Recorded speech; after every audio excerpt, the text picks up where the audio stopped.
A Lion in Paris by Beatrice Alemagna.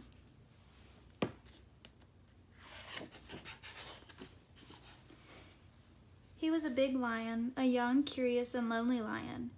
He was bored at home on the grasslands, so one day he set off to find a job, love, and a future. He arrived in Paris by train without any luggage. It was his first time he had been in the big city. Naturally, it was a little scary.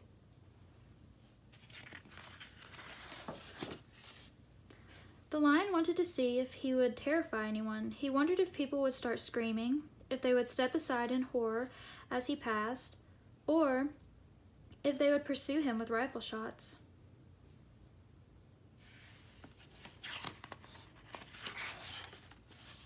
The people were hurrying around with strange kind of swords under their arms, but nobody thought about attacking him. That surprised him.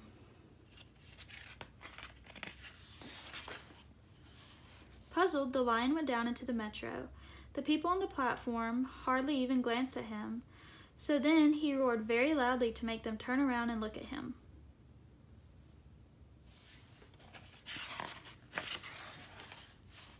More than anything, the lion liked to be noticed. He thought it was sad to be ignored.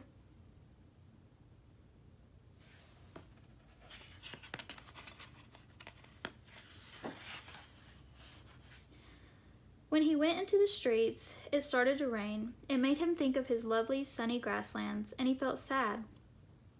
He turned all gray and shiny like the roofs around him.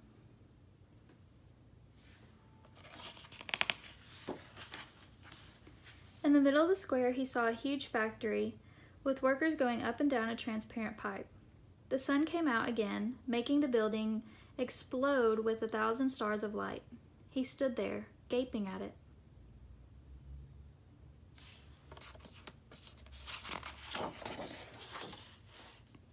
The lion walked along a river that cut the city in half. The river smiled at him like a mirror.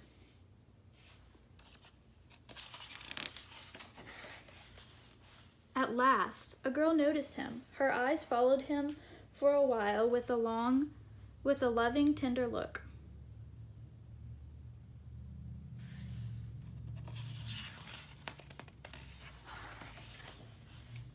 The lion's heart was beating very fast as he continued his walk.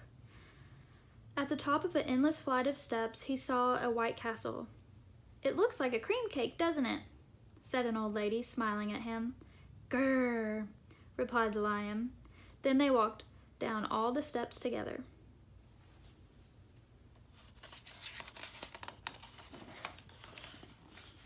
Then he came to an enormous iron tower, and he trembled with fear.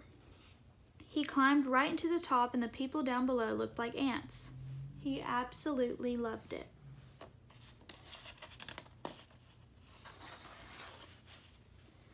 The city that appeared so dreary and frightening and gray in the morning now seemed to be smiling at him with all its windows.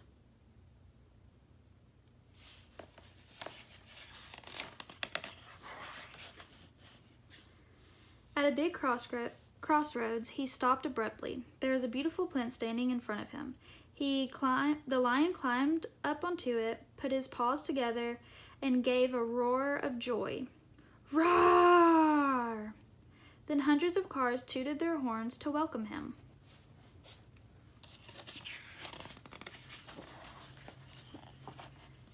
"This is the place for me," thought the lion, grinning. He looked into the distance and decided to stay, perfectly still and happy.